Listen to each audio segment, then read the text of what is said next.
మా ప్రేమ గల తండ్రి, మా జీవితంలో దేవా, మహోన్నతుల మహాగణుడాని వందనాలు స్వామి. మా జీవితాల్లో, మా బ్రతుకుల్లో మరొక ఈస్టర్ పర్వదినాన్ని మీరు మాకు దయచేసి, ఇదిగో తండ్రి ప్రభా, ఇంతవరకు ఈస్టర్ పర్వదినాన ఆరాధనలో పాటల ద్వారా మీరు మైపొందినామని వందనాలు. ఇదిగో తండ్రి ప్రభా, ప్రత్యేకమైన పాటల ద్వారా, బైబిల్ పఠనం ద్వారా, స్తుతి ఆరాధన ద్వారా, ఇదిగో తండ్రి ప్రభా, అతి ప్రాముఖ్యమైన సమయంలోకి, నీ వాక్యంలోకి మేము వెళ్తా ఉన్నాము తండ్రి. ఇక్కడ నుంచిన ప్రతి బిడ్డను మీరు దర్శించండి. నాతోనూ, మాతోనూ, మా అందరితో నీవే మాట్లాడండి అయ్యా. నువ్వు మాట్లాడితే కానీ నేను మాట్లాడండి. నీ మెరైన స్వరాన్ని వినిపించండి. ఇదిగో తండ్రి ప్రభా, బాప్టిస్ట్ చర్చ్ సంతోష్ నగర్ ఇదిగో సంఘాన్ని మీరు జ్ఞాపకం చేస్తున్నారు. సంఘ కాపరి కుటుంబాన్ని, సంఘ పెద్దలను, ప్రతి విభాగాన్ని కూడా మీరు జ్ఞాపకం చేసుకోండి. ఇదిగో తండ్రి ప్రభా, మరి అతి ప్రాముఖ్యమైన నీ వాక్యాన్ని మేము ధ్యానిస్తుంటుండగా, నీ మాటలు మేము కొన్ని అయా జ్ఞాపకం చేసుకుంటుండగా, నీ సహాయము, నీ నడిపింపు, నీ దీవెన దయచేసి నా నోటి మాటలు, మా అందరి హృదయ ధ్యానం నీ సన్నిధికి అవునుగా మేము ప్రార్థన చేస్తూ ముందున్న సమయాన్ని నీ చేతులకు అప్పచెప్పుకుంటాం. యేసయ్య అతి పరిశుద్ధమైన నామములో ప్రార్థించి అడిగిపోయి దయచేసి కూర్చోవలసిందిగా మనం చేస్తున్నాను. మరొకసారి చేరి వచ్చిన మీ అందరికీ మన ప్రభువును, మన ప్రియ రక్షకుడైన యేసుక్రీస్తు నామములో మీ అందరికీ శుభాలు తెలియజేస్తూ, మరొకసారి మీ అందరికీ ఈస్టర్ పర్వదినం యొక్క శుభాకాంక్షలు తెలియజేస్తూ, దేవుడు మిమ్మల్ని, మీ కుటుంబాలను దేవుడు దీవించి ఆశీర్వదించునుగాక. ఆయన యొక్క సన్నిధి ముఖ కాంతి మన మీద ప్రకాశింపజేయుగాక. త్రిత్వ దేవుని యొక్క కృపా సమాధానాలు మనకు తోడై ఉండి నడిపించునుగాక. మరి మీ మధ్యలో నిలబడడానికి దేవాది దేవుడు నాకు ఇచ్చిన అవకాశాన్ని బట్టి, మరి ఇటు అవకాశాన్ని కల్పించిన బాప్టిస్ట్ చర్చ్ సంతోష్ నగర్ సంఘ కాపరి వెంకటేష్ పాలయ్య గారికి, సంఘ స్టాండింగ్ కమిటీ అందరికీ, ప్రెసిడెంట్ గారికి, వి భాస్కర్ గారికి, కె రమేష్ గారికి, ట్రెజర్ గారికి, మరి ఇక్కడున్న కమిటీ పెద్దలందరికీ కూడా నాకు ప్రత్యేకమైన వందనాలు చెల్లిస్తూ, ఈరోజు మీ క్వాయర్ని నేను చాలా ఎంజాయ్ చేశాను కూర్చొని. ఆ క్వాయర్ డైరెక్టర్ అన్నగారికి కూడా వందనాలు, యోనా గారికి, ఇక్కడున్న ఆ క్వాయర్ వారందరూ కూడా ప్రత్యేకమైన వందనాలు. బాప్టిస్ట్ చర్చ్ ఆపరాల సంఘ పక్షముగా, కాపరుల పక్షముగా, స్టాండింగ్ కమిటీ పక్షముగా మీ అందరికీ కూడా మరి ఈస్టర్ పర్వదిన యొక్క శుభాకాంక్షలు తెలియజేస్తున్నాను. చదవబడిన లేఖన భాగము అపోస్తలుడైన పౌలు కొరింథీయులకు రాసిన పత్రిక 15వ అధ్యాయము దాదాపు 1 నుంచి 15 వచనాలు, 11 వచనాలు చదవగా మనమైనా ఒక్క మాట 3వ వచనం మాత్రమే జ్ఞాపకం చేసి ముందుకు సాగుదాం. దయచేసి అపోస్తలుడైన పౌలు మొదటి కొరింథీయులకు రాసిన పత్రిక 15వ అధ్యాయము 3వ వచనం. నాకు ఇవ్వబడిన ఉపదేశము మొదట మీకు అప్పగించుకుని, అదేమనగా లేఖన ప్రకారము క్రీస్తు మన పాప నిమిత్తము మృతి పొందెను, సమాధి చేయబడెను, లేఖన ప్రకారము 3వ దినమున లేపబడెను. పౌలు మహాశయుడు మామూలుగా ఈ యొక్క కొరింథీ పత్రికను మనము ఆలోచన చేస్తే, ధ్యానాన్ని చేస్తే, క్రీస్తు పూర్వము 53-55 మధ్య కాలంలో ఈ కొరింథీ పత్రిక రాయబడి ఉన్నది. అంత మాత్రమే కాదు, మరి పరిశుద్ధుడైన పౌలు గారు చెరసాల నుండి ఖైదీగా ఉండి అనేకమైన పత్రికలు రాశాడు. అందులో కొరింథీ పత్రిక ఒకటి. తాను 3 మిషనరీ ప్రయాణాలు చేశాడు. అందులో ఆయన ప్రయాణాలు చేస్తూ ఒక దగ్గర ఆయన 18 మాసాలు కొరింథీ ప్రాంతంలో ఉండి అక్కడంతా కూడా ఆయన సర్వే చేసిన తర్వాత కొరింథీ సంఘాన్ని ఆయన స్థాపించాడు. అంత మాత్రమే కాదు, ఆనాడు కొరింథీ సంఘంలో అనేకమైన సమస్యలు ఉత్పన్నమవుతున్న తరుణంలో ఈ యొక్క పత్రికలో ఆయన చాలా వాటికి కూడా పరిష్కారాలు చూపించారు. బైబిల్ గ్రంథం అంతటిలో కూడా పౌలు మహాశయుడు కొరింథీ పత్రిక 15వ అధ్యాయంలో చాలా మామూలుగా పునరుత్థానం గురించి చాలా విషయాలు రాశారు. చాలా విషయాలు అంటే చాలా విషయాలు రాశాను. కానీ నాకు ఇచ్చిన సమయంలో నేను కంప్లీట్ చేయడానికి, నా సర్మను ముగింపు చేయడానికి ప్రయత్నం చేస్తాను. ఏది ఏమైనప్పటికీ మీ పక్కన ఉన్న వారికి దయచేసి హ్యాపీ ఇస్తున్నాను చెప్పండి ఒకసారి. షాలోమ్, దేవుడు సమాధానము కలుగు చేయుగాక. సో ఒకే మాట నేను జ్ఞాపకం చేస్తాను. Is not here but is rising.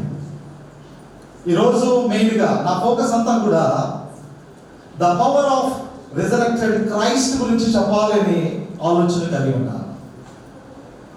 ఉదయకాలం నుంచి వాట్సాప్లో కానీ ఇన్స్టాగ్రామ్లో కానీ ఆయా మాధ్యమికాలు మనం చూస్తే హ్యాపీ ఈస్టర్ అని చాలా వాక్యం పెట్టి is Ryzen who moved the stone, ఇవన్నీ కూడా బాగున్నాయి. నిజంగా మన ఆధ్యాత్మికమైన జీవితంలో నిజంగా యేసు ప్రభువారు సజీవుడు, మృత్యుంజయుడు అనే ఆలోచన కలిగి ఉన్నామా? కేవలం ఒక స్టేటస్ కి మాత్రమే పరిమితమయ్యామా? దయచేసి నా మాటలు చాలా జాగ్రత్తగా గమనించాలి.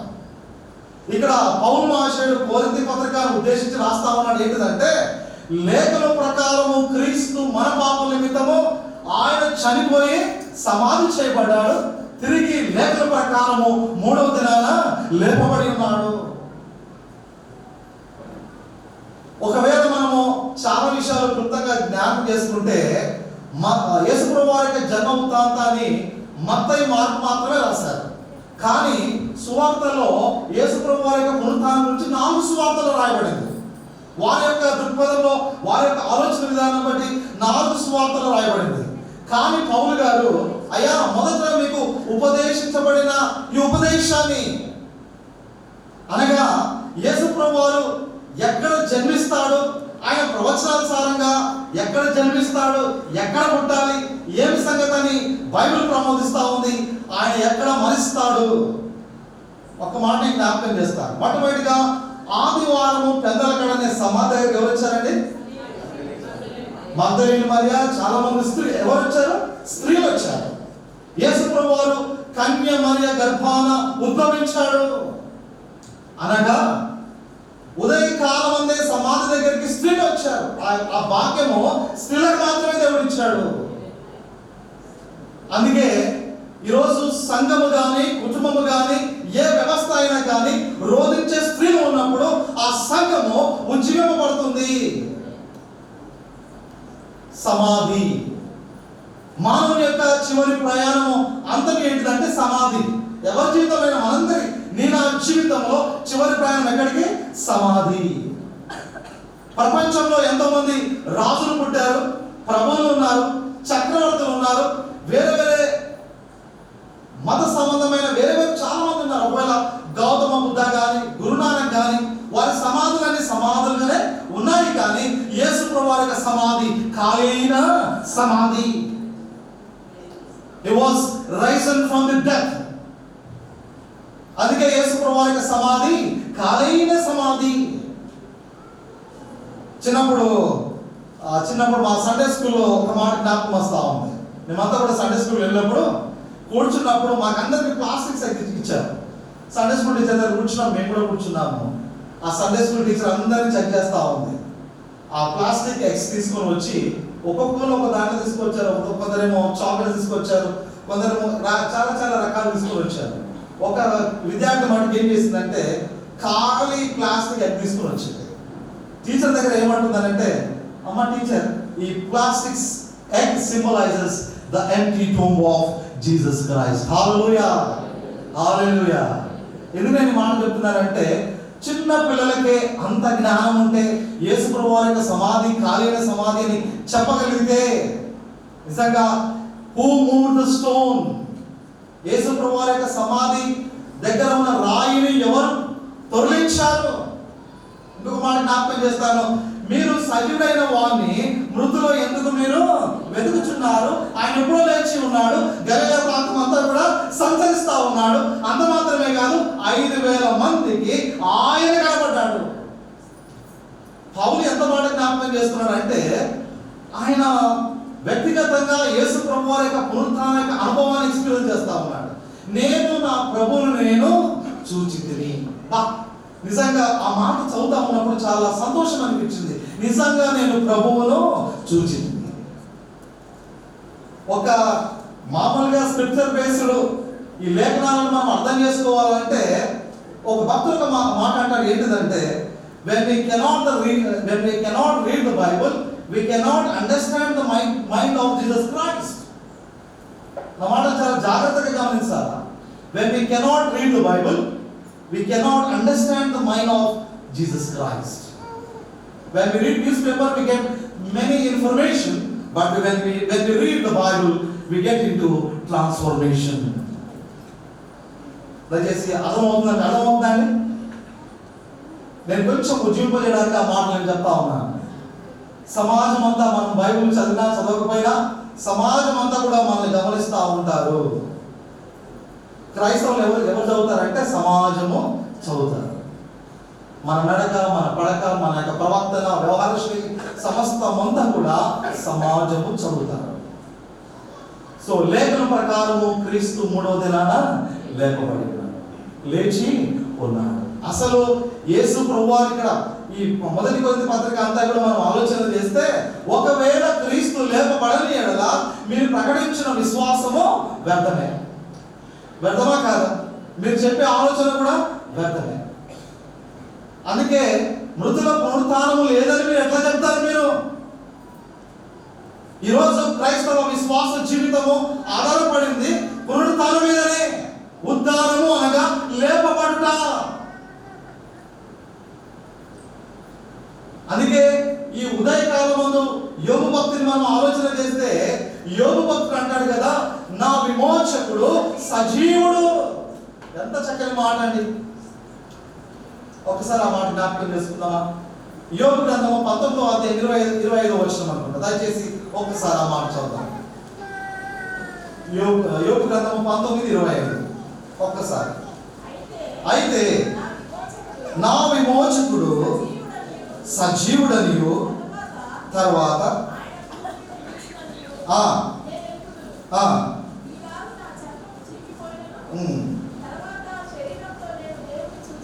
రైట్, అందరూ ఒకసారి మాట పలుకుతారండి దయచేసి, ఏమనుకోకపోతే. అయితే నా విమోచకుడు సజీవుడనియు తర్వాత ఆయన భూమి మీద నిలుచునని నేను ఎరుగుదును. వా, ఎంత స్టేట్మెంట్ యోగాలిస్తా ఉన్నారు. నా విమోచకుడు సజీవుడు. అందుకే యేసు ప్రభువారు సజీవుడు. ఈ ప్రపంచంలో ఎవరు కూడా సజీవుడిగా ఉండలేదు, కానీ అది కేవలము యేసు ప్రభువారు మాత్రమే. అందుకే పునరుత్థానానికి అంత శక్తి ఉన్నది.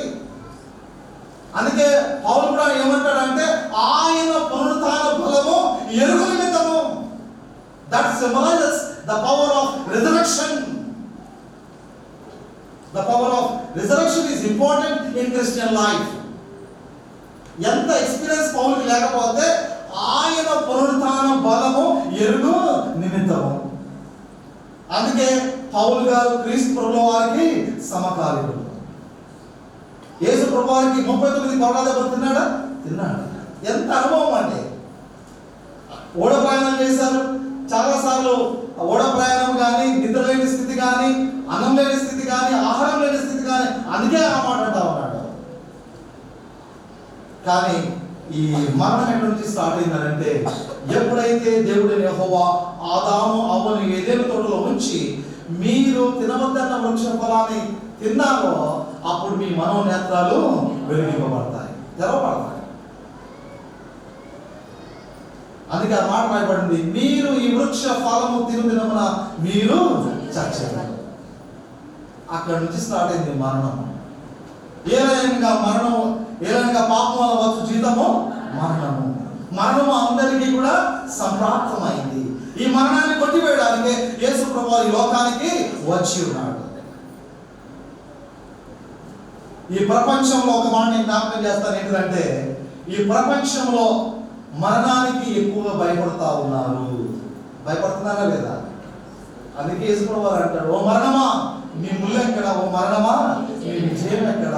కానీ మరణానికి ఉన్న బలము విజయమే. అందుకే యేసు ప్రభువారికి మరణంపై ఉన్న అధికారము. ఆయన మరణ వేదన తొలగించి ఆయన సజీవుడిగా నిరూపించుకున్నాడు. ఆయన ఇంకొక మాట కూడా జ్ఞాపకం వస్తాము. దావీదు అంటాడు ఒక మాట, యేసు ప్రభువారి యొక్క ఆయన మనోహరమైన స్థలంలో యేసు ప్రభువారికి పాలు ప్రాప్తించింది. ఆయన పరిశుద్ధుని శరీరం ఆయన కుళ్ళు పట్టనీయడు.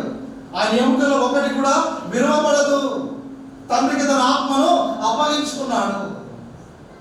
7 మాటలు కూడా అయిపోయిన తర్వాత, తండ్రికి తన ఆత్మను అప్పగించుకున్న తర్వాత, అక్కడ ఒక యూదుడు అరుమయతనగా యోసేపు పిలాతు దగ్గరికి వచ్చి, అయ్యా యేసు ప్రభువారి దేహం నాకు ఇవ్వమన్నాడు. ఎంత భాగ్యం అండి! ఈరోజు ప్రపంచంలో ఎక్కడైనా కూడా మనం మరణించక ముందే ఎక్కడ పెట్టాలనే ఆలోచన కలిగి ఉన్నాము. కానీ యేసు ప్రభువారి ఎంత కృప అంటే ఆయన ధనవంతుని సమాధిలో ఉంచబడ్డాడు. అనుమతి యేసు కొరకు, ఆయన కొరకు తాను సమాధి ఆ ప్లేస్ సిద్ధపరుచుకున్నారు. కానీ యేసు ప్రభువారు ఆ స్థలంలో ఆయనకు సమాధి చేయబడింది. ఆయన ధనవంతుని సమాధిలో ఉంచబడ్డాడు. ఎందుకంటే మాటలు జ్ఞాపకం, ఇది కూడా యెషయా ప్రవచనము. ఆయన ధనవంతుని సమాధిలో ఉంచబడ్డాడు. అనుమతి యేసుకి ఎంత ఆదిగా దొరికింది. యేసు ప్రభువారి దేహాన్ని తీసుకొని వెళ్ళి వస్త్రాలు అవన్నీ కూడా వేసిన తర్వాత ఆయన సమాధి చేశాడు. సో మన జీవితం ఎప్పుడు ముగుస్తుందో మనకు తెలియదు. కానీ ఒక మాట నేను జ్ఞాపకం చేస్తాను, మనం బ్రతికి ఉండగానే మనం ఏదైనా మనము చేయగలుగుతాం. ఒక పెయింటర్ కానీ, ఒక ఆథర్ కానీ ఏదైనా వారు ఒక పని చేసినప్పుడు దానికి సమాప్తం ఉంటుంది. యేసు ప్రభువారు ఆయనకి ఇచ్చిన పనంతా కూడా సమాప్తం చేసిన తర్వాత తండ్రికి తన ఆత్మను అప్పగించుకున్నాడు. 40 దినాలు ఇవన్నీ కూడా మనం విన్నాము. కానీ పునరుత్థానంలో ఉన్న ఏంటి వాక్యం ఏంటంటే, ఆయన లేఖనం ప్రకారము మనందరి పాపం నిమిత్తము చనిపోయి సమాధి చేయబడి 3వ దినాన తిరిగి లేచి ఉన్నాడు. ఎంత ఉదయకాలం ముందు లేచినాడు రా, సమాధి గెలచినాడు రా. యేసు లేతుననిత చెప్పినట్లు కదా. ఒక ఆంధ్రకేశ పాట ఒక మాట గుర్తొస్తా ఉంది, మహిమ శరీరము మార్పు పొంది ఆయన మరణమును కదా సర్వకృపానిధియగు ప్రభువా. అందుకే కదా మన యొక్క శరీరం ఏమవుతా ఉంది, మార్పు చెందుతా ఉంది కదా. కొంతసేపు కనబడి అంతలో మాయమై ఆవులు వంటి జీవితాలు.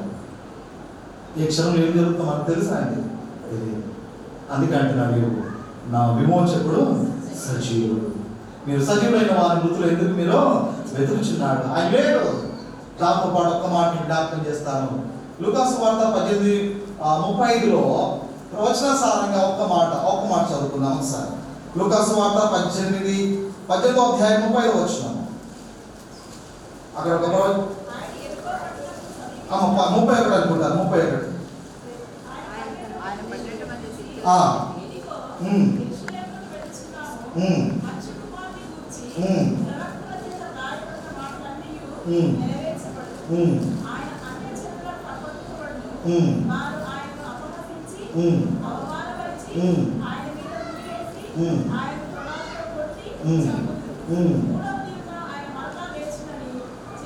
చాలు. ఎంత చక్కని మాట అంటే, యేసు ప్రభువారు చివరికి ఆయన యెరూషలేము ప్రయాణమై వెళ్తా ఉన్నప్పుడు ఇది ప్రవచనము ముందుగానే చెప్పాడు. ఇదిగో నేను యెరూషలేము వెళ్తా ఉన్నాను, తన 12 మంది శిష్యులను తీసుకొని. అక్కడ ప్రవక్తలు అక్కడ నన్ను హింసిస్తారు, కొడతారు, తిరిగి 3వ దినాన నేను చేస్తాను. ఎంత చక్కని మాట. అందుకే లూకా సువార్తలో మాట రాయబడింది, ఆయన పాపిష్టులైన మనుషుల చేతికి అప్పగింపబడి. ఎవరి చేతికంట? పాపిష్టులైన మనుషుల చేతికి అప్పగింపబడి. అక్కడ కూడా అదే మాట, తిరిగి ఆయన 3వ దినాన లేస్తాడు. సో ఏది ఏమైనప్పటికీ ఈ పునరుత్థాన దినాన, ఈ ఈస్టర్ పర్వదినాన మనం నేర్చుకోవాల్సిన సత్యం ఏంటిదంటే, యేసు ప్రభువారి యొక్క అనగా పునరుత్థాన బలాన్ని మనము ఎరగాల. ఈ ప్రపంచంలో యేసు ప్రభువారు సమాజాన్ని ఒక సవాలు ఇచ్చారు. నాలో పాపం ఉందని ఎవడు నేరస్థాపన చేయగలరా? పాపం లేనివాడు యేసు ప్రభువారు పాపరహితుడు, మృత్యుంజయుడు, కరుణామయుడు, ప్రేమామయుడు. ఎన్ని టైటిల్స్ యేసు ప్రభువారికి, ఎన్ని టైటిల్స్. ఎంత మాట చెప్పకపోతే పునరుత్థానమును జీవమును నేనే, నా యందు విశ్వాసం నుంచి వాడు చనిపోయిన మరలా బ్రతుకును. ఆ మాట చదువుతున్నప్పుడు అందుకే పునరుత్థానం యొక్క ఇంపార్టెన్స్ అంత గొప్పదే. పునరుత్థానము, క్రీస్తు లేపబడుట. చాలాసార్లు ఒక మాట మనము జ్ఞాపకం చేసుకుంటాం, ఏంటంటే మామూలు సమాజ సందర్భంలో మనం మృతులైన వారు మొదట లేదురు అని మనం జ్ఞాపకం చేసుకుంటాం. ఒకరోజు మనం వారు ఎదుర్కొంటామని. కానీ ఈ పునరుత్థాన శక్తి ఏంటిదంటే ఆయన శ్రమలో మనము పాలిభాగస్తులు కావాలి. ఆయన శ్రమలో మనము పాలిభాగస్తులు కావాలి. రెండో మాట జ్ఞాపకం చేస్తాను. రెండో మాట రోమాపత్రిక 6వ అధ్యాయం 4వ వచనం. రోమా 6:4.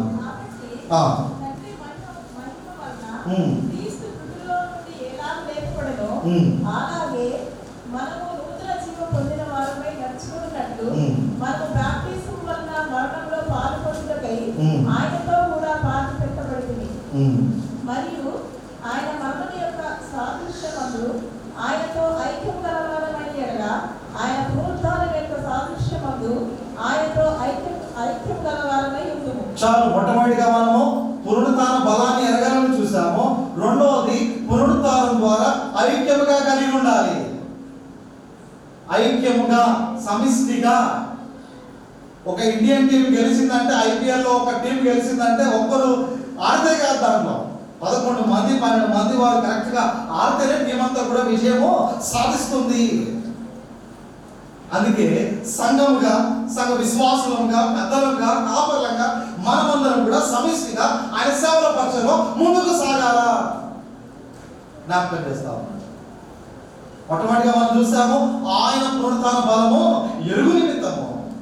రెండవది ఆయన పునరుత్థానంలో మనము ఐక్యము కావాలి. ఐక్యము కావాలి అనగా ఐక్యత, యూనిటీలోకి మనం ముందుకు సాగాలి. మూడో మాట నేను జ్ఞాపకం చేస్తాను. రోమాపత్రిక 4వ అధ్యాయము 25వ వచనం. రోమన్స్ 4:25.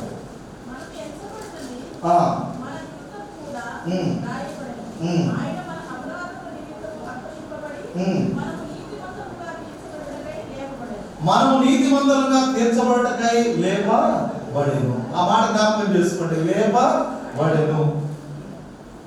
మొట్టమొదటిగానేమో యేసు ప్రభువారు సజీవుడని చూసాము.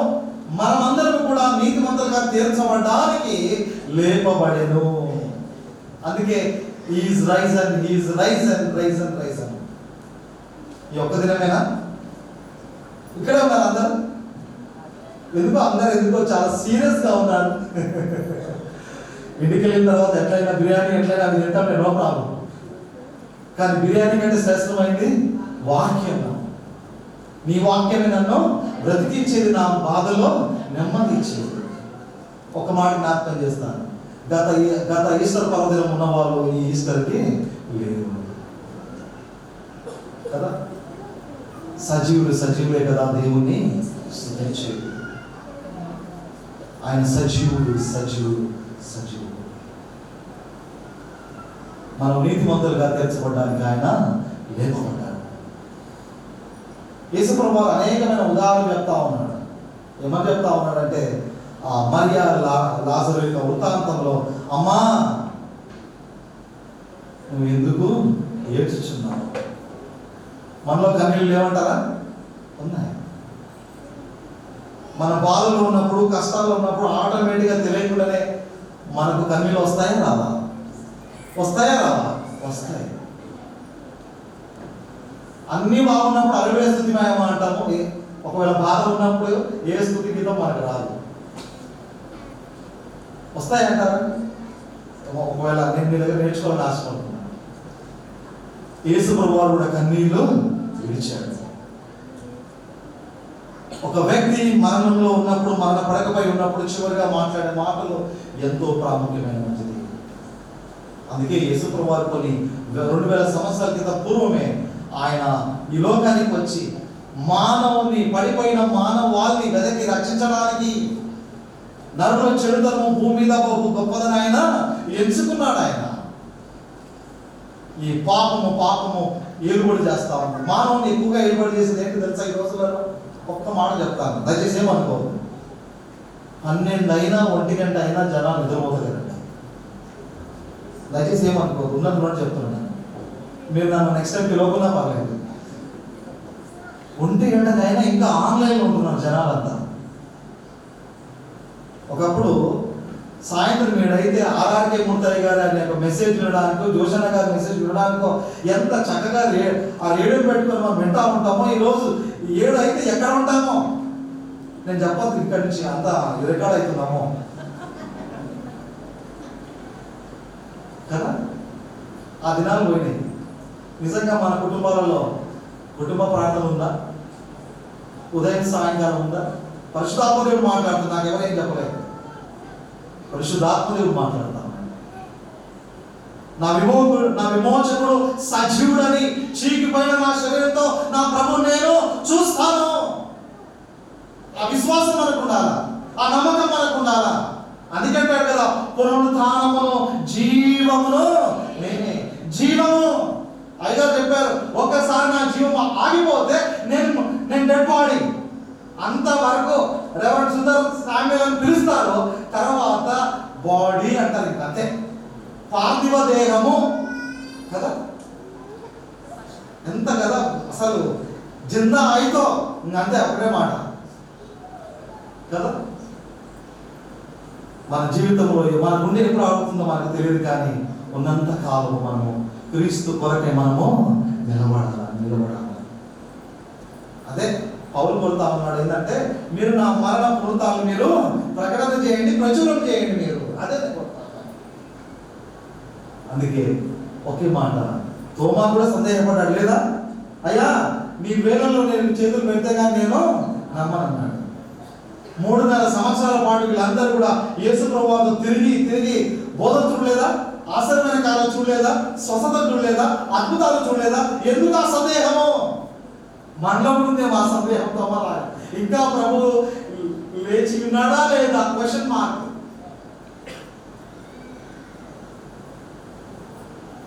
కనుక ఈ ఈస్టర్ పర్వదినాన, ఈ పునరుత్థాన దినాన ఆయన పునరుత్థాన శక్తిని మనము పొందుకోవాలి.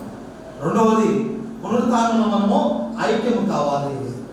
ఆంధ్రదేశ పాటలో ఒక మంచి పాట ఉంది ఏంటంటే, సిలువను చూచుకొలది శిల సమానమైన మనస్సు మనకు ఉండాలా. దేన్ని చూస్తూ? సిలువను చూస్తూ శిల సమానమైన మనస్సు మనకు ఉండాలి. సిలువను చూచుకొలది కదా. సిలువను గురించిన వార్త నశించిన వారికి వెరితలుగా ఉంది, కానీ రక్షింపబడిన వారికి దేవుని శక్తి. అదే పునరుత్థానం యొక్క శక్తి, వేరే శక్తి కాదండి. ఏ శక్తి అంట? పునరుత్థాన శక్తి. ఆ పునరుత్థాన బలము, ఆ పునరుత్థానం యొక్క మహిమ, ఆ పునరుత్థానం యొక్క తేజస్సు. అందుకే జ్ఞాపకం చేస్తా ఉన్నాడు, యేసు ప్రభువు వారి యొక్క దేహము కుళ్ళు పట్టలేదు. సదాకాలము నా గురి నేను యెహోవా యందు నేను నిలుపుతాను. ఆయన కుడి చేతిలో నిత్యము సుఖములు కలవు.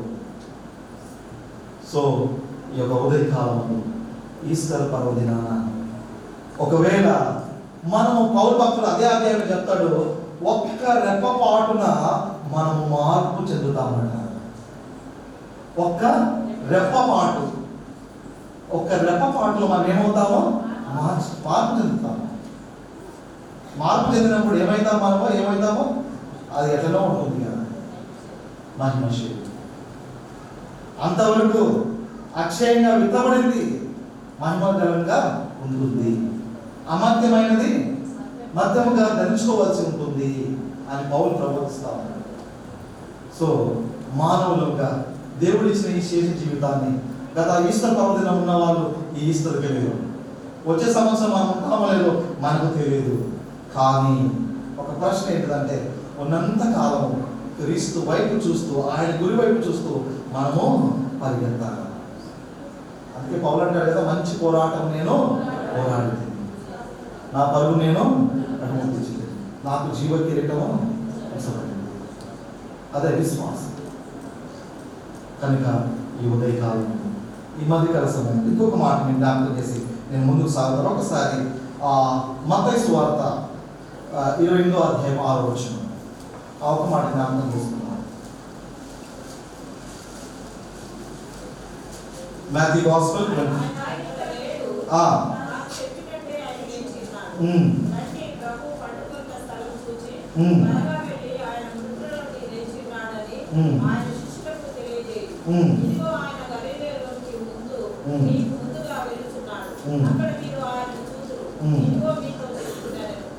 వారు భయముతోనూ మహానందముతోనూ సమాధియందు నుండి త్వరగా వెళ్ళి ఆయన శిష్యులకు ఆ వర్తమానము తెలిప పరిగెత్తుచుండగా యేసు వారిని ఎదుర్కొని మీకు శుభము అని చెప్పారు.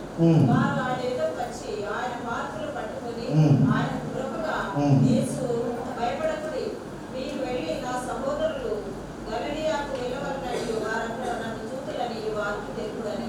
11 వచనాలు నేను చదువుతాను. వారు వెళుచుండగా కావలి వారిలో కొందరు పట్టణంలోనికి వచ్చి జరిగిన వాటన్నిటినీ ప్రధాన యాజకులు చెప్పి, కాబట్టి వారు పెద్దలతో కూడి వచ్చి ఆలోచన చేసి ఆ సైనికులు చాలా ద్రవ్యం ఇచ్చి మేము నిద్రపోవచ్చుండగా అతని శిష్యులు రాత్రి వేళ వచ్చి అతన్ని ఎత్తుకొని పోయారని మీరు చెప్పుడి. అబ్బా, ఎంత చక్కని స్టేట్మెంట్. అక్కడ ఉన్న మామూలుగా రోమా ప్రభుత్వము యేసు ప్రభు వారికి సీల్ వేసిందంటే ఆ సీల్ ఓపెన్ చేయడం అంత ఈజీ కాదు. మామూలుగా రోమా ప్రభుత్వం యొక్క గవర్నమెంట్ దాదాపు 600 మంది సైనికులు, ఎంతో మంది సైనికులు ఉండవచ్చు. కానీ ముద్ర వేసిన తర్వాత మనము వేరే వేరే యాక్షన్లలో వేరే వేరే హౌసెస్ కానీ బ్యాంక్ వాళ్ళు ఏం చేస్తారు, సీల్ వేస్తారు. ఆ సీల్ వేస్తే ఎవరు కూడా ఓపెన్ చేయడానికి వీల్లేదు. కానీ రోమా ప్రభుత్వం వారు యేసు ప్రభు వారు సమాధికి ఏం వేశారంటే సీల్ వేశారు. అక్కడ చెప్తా ఉన్నారు కదా, ప్రధాన యాజకులు వాళ్ళతో చెప్తా ఉన్నారు, అయ్యా యేసు ప్రభు వారిని ఎవరో ఎత్తుకొని పోయారో వాళ్ళు చాలా ద్రవ్యం ఇచ్చేశారు కదా. వారు ఆలోచన చేసి వారికి చాలా ద్రవ్యం ఇచ్చి ఎవరో ఎత్తుకొని పోయారని చెప్పండి. అక్కడ ఉన్న శిష్యులు తెలవలేకపోయింది ఆ సమాధి కాయన సమాధి అని. నిజంగా స్త్రీలు ఎంత ధన్యులు అంటే, వారు ఎంత విశ్వాసం అంటే సమాధి దగ్గరికి వచ్చి యేసును చూడడానికి వచ్చారు. ఏం పూయాలని? సుగంధ ద్రవ్యం పూయాలని. ఎంత గొప్ప సాక్ష్యం అండి. ఒక స్త్రీ కుటుంబంలో కానీ సంఘంలో కానీ కన్నీరు విడిస్తే ఆ కుటుంబం కానీ సంఘం కానీ ఆశీర్వదింపబడుతుంది. అందుకే మరి అంటుంది, నా ప్రాణంలో నేను ప్రభువుని ఘనపరుస్తాను కదా. ఎంత గొప్ప భాగ్యము. అందుకే జ్ఞానవంతురాలు తన ఇల్లును, మూఢురాలు తన చేతులతో తన ఇల్లును ఊడగలుగుతాను. సో స్త్రీలు జ్ఞానవంతులుగా ఉండాలి అని చాలా ఏమని పిలిచింది తన భర్తని. ఈరోజు యజమాని ఎవరైనా పిలుస్తున్నారా కదా. సామ్ అంటే సామని పిలుస్తారు, సుందర అంటే సుందరని పిలుస్తారు. నా యజమాని పిలుస్తున్నారా? ఎటువంటి జమాలకు వచ్చేసాము కదా. చాలా ఒకప్పుడు అయితే మా స్త్రీ వాళ్ళు వస్తున్నారు, మా ఆయన వస్తున్నారు, ఎంతో భయం. ఈవెన్ మా కాలంలో కూడా మా పేరెంట్స్ మేము వస్తున్నాం అని ఇంట్లో పోయేది. ఇప్పుడు పిల్లలు చూసి మనం భయపడాల్సి వస్తుంది. అవునే కదా. ఎటువంటి జమానా మనం ఉన్నాము, భయం లేకుండా అయిపోయింది. కనుక ద్రవ్యం ఇచ్చి యేసు ప్రభువుని ఎవరు ఎత్తుకుపోయిందని చెప్పండి. కానీ యేసు ప్రభువు చివరి ఒక మాట అంటున్నాడు, ఇదిగో సర్వలోకం వెళ్ళి సర్వసృష్టికి స్వార్థను ప్రకటించుడి, తండ్రి యొక్క కుమారుని యొక్క పరిశుద్ధాత్మ త్రియేక దేవుని నామములో బాప్తిజాన్ని. అది సంఘం చేయవలసిన పని. సో ఈ పునరుత్థాన దినాన యేసు ప్రభువు వారు మీ కొరకు నా కొరకు కొన్ని వేల సంవత్సరాల క్రితము ఆయన లేచి ఉన్నాడు.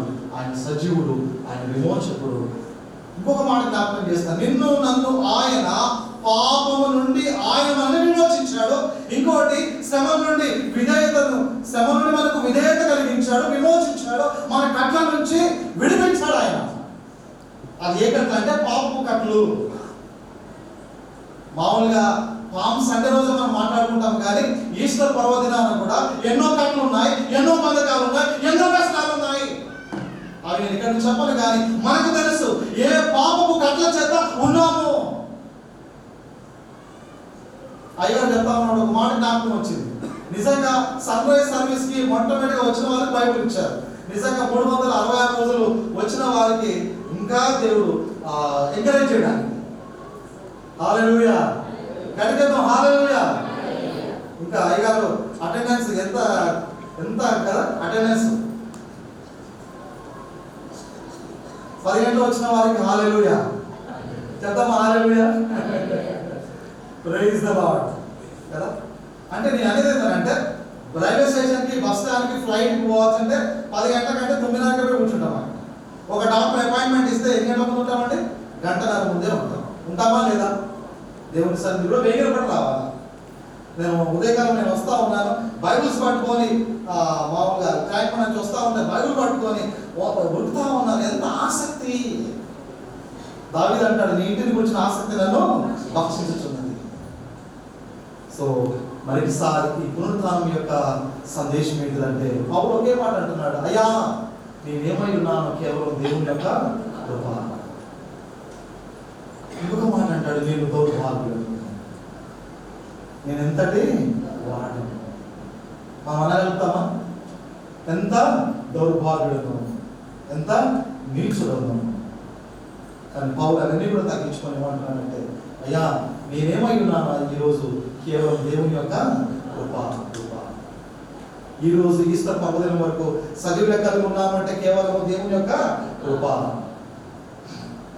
యేసు ప్రభువారు యాయరు కుమార్తె విషయంలో కూడా జోక్యం చేసుకుని యాయరు కుమార్తెను కూడా యేసు ప్రభువారు బాగు చేశాడు. ఎంతో మందిని బాగు చేశాడు కేవలం మాట చేత, వాక్కు చేత. అందుకే యేసు ప్రభువారి యొక్క వాక్కు అంత అధికారం, అంత శక్తి. కనుక ఒక మాట జ్ఞాపకం వస్తా ఉంది. ప్రకటన గ్రంథము 1వ అధ్యాయము 14-18 వచనం. ఆ మాట చదువుకుందాం.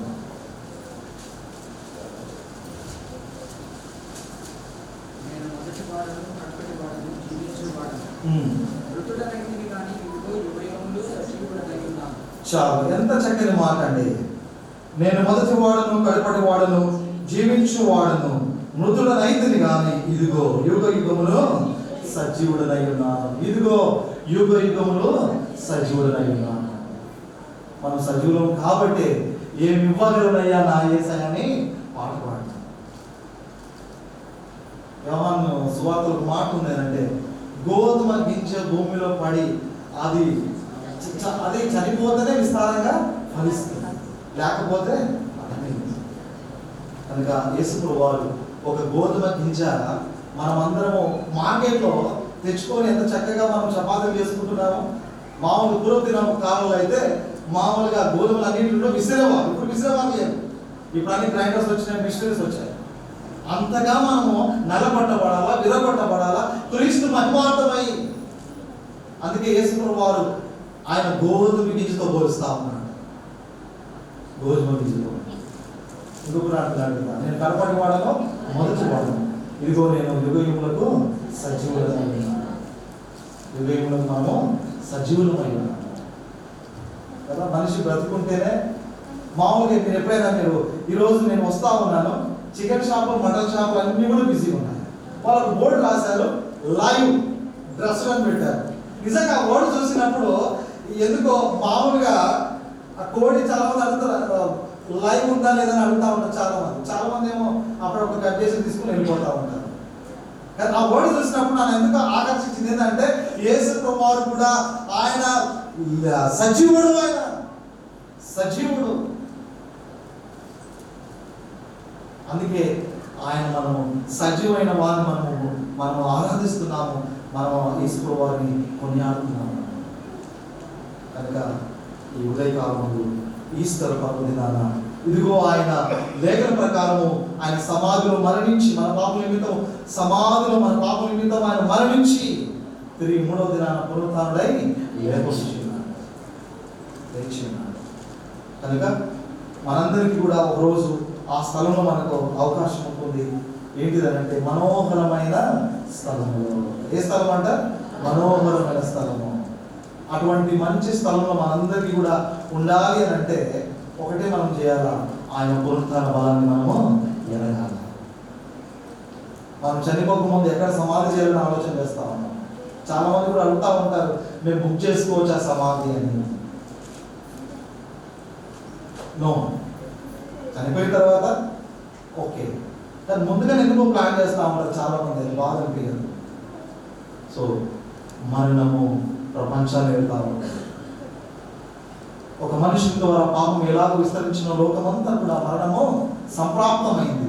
ఈ మరణాన్ని తీసివేయడానికి యేసుప్రభువు వారి లోకానికి వచ్చి ఉన్నాడు, ఈ లోకానికి వచ్చి ఉన్నాడు. కనుక ఈస్టర్ పర్వదినాన మొట్టమొదటి నేను జ్ఞాపకం చేశాను, ఆయన పునరుత్థాన బలం మనము ఎరగాలి. రెండవది ఆయన పునరుత్థానంలో ఐక్యంగా ఉండాలి.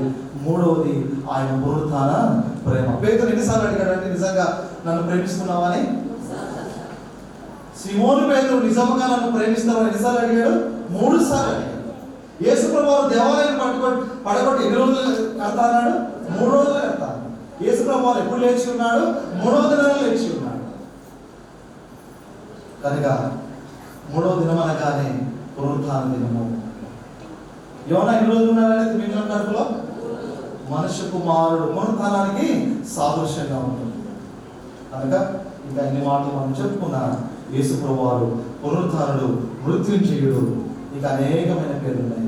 కనుక మరి ఆ పునరుత్థాన బలాన్ని, ఆ పునరుత్థానం యొక్క ఐక్యత, ఆ పునరుత్థానం యొక్క ప్రేమ. అందుకే సిమోను పేతురు అంటున్నాడు, నిజంగా సిమోను పేతురు నిజంగా నన్ను ప్రేమిస్తున్నావా? పేతురికి ఎంత ప్రేమ లేకపోతే మొత్తానికి తలకిందులుగా సిలువ వేయబడ్డాడు. ముమ్మారు వంకి అడిగింది, ఎవరు నాకు తెలియదు.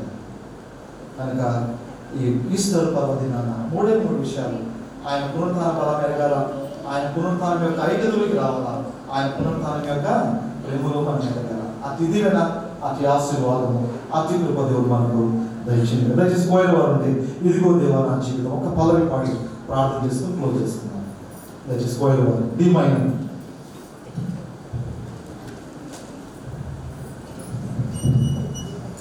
కీబోర్డ్ అతను లేడా?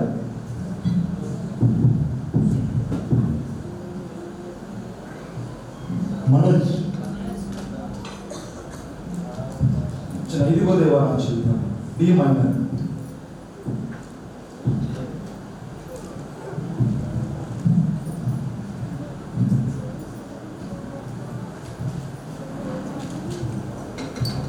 దయచేసి పోయేవారు సహకరించవలసిందిగా మనం చేస్తున్నాం.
చేసుకున్నాను. సజీవులుగా ఉంచాడు. సజీవులు కదా స్థితించేది. యోబు ద్వారా నా విమోచకుడు సజీవులని. అవును తండ్రి, పునరుత్థానమును జీవమును నీవే. నా ఎందుకు విశ్వాసం నుంచి వాడు చనిపోయిన వాళ్ళు రాబోతున్నాను. ఇదిగో తండ్రి ప్రభా, ఇదిగోనైనా తండ్రి ప్రభా, నువ్వు యుగయుగములు సజీవుడు. అయ్యా నేను మొదటి వాడను, కడపటి వాడను, మృదులైతే కానీ యుగయుగములకు సజీవుడవు తండ్రి. సజీవుడైన దేవుని ఆరాధించడానికి అయ్యా నీ సన్నిధిలోనైనా ఎవరు ఏ సమస్యలు కూడా, ఏ కలవరాల చేత, ఏ దుఃఖము చేత, ఏ నుటూర్పు చేత, ఏ ఆక్రమణ చేత, ఏ కుటుంబ సమస్యల చేత నీ సన్నిధికి వచ్చారు. ప్రతి కుటుంబాన్ని జ్ఞాపకం చేసుకోండి అయ్యా తండ్రి ప్రభా. ఎన్నో కుటుంబాల కన్నీళ్ళు తండ్రి, ఆప్తులు కోల్పోయి దుఃఖ సాగుంటున్న కుటుంబాలను కూడా మీరు ధైర్యపరచండి. ఇదిగో తండ్రి ప్రభా, ఇంతవరకునైనా నీ పునరుత్థాన బలాన్ని మేము ఎరగడానికి తండ్రి, నీ పునరుత్థానం యొక్క ఐక్యతను మాకు తెచ్చు, నీ పునరుత్థానం యొక్క ప్రేమను మాకు తెచ్చు. నువ్వు లోకాన్ని ఎంతగానో ప్రేమించావు తండ్రి. అయ్యా ప్రభా, మేము ప్రేమించకపోయినా నువ్వు మమ్మల్ని ప్రేమిస్తూనే ఉన్నావు తండ్రి. ఏమి ఇవ్వగలనయ్యా తండ్రి ప్రభా, మేము పరమాణు వైద్యులుగా తండ్రి, అయినా నీ ప్రేమతో మమ్మల్ని బలపరుస్తున్నందుకు నీకు వందనాలు తండ్రి. అయ్యా ఆ పునరుత్థానం యొక్క ప్రత్యక్షతలోకి రావడానికి నీకు పొందొచ్చు. అయ్యా నాయన ఆనాడు తండ్రి ప్రభా, నువ్వు సజీవుడిగా అనేకమైన ప్రమాణాలు చూపించిన దేవానికి వందనాలు స్వామి. ఇదిగో తండ్రి ప్రభా, ఈ యొక్క ఈస్టర్ పర్వదినాన నీ సన్నిధిలో తలవంచిన ప్రతి బిడ్డను బట్టి, ప్రతి కుటుంబాన్ని బట్టి అయ్యా తండ్రి ప్రభా,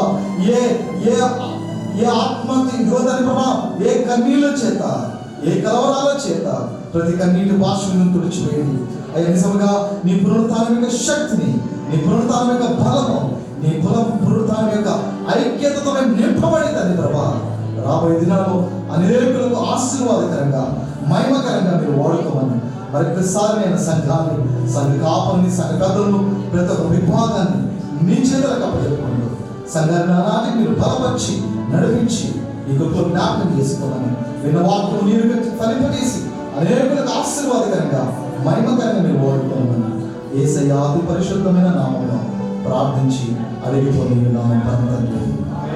ప్లీజ్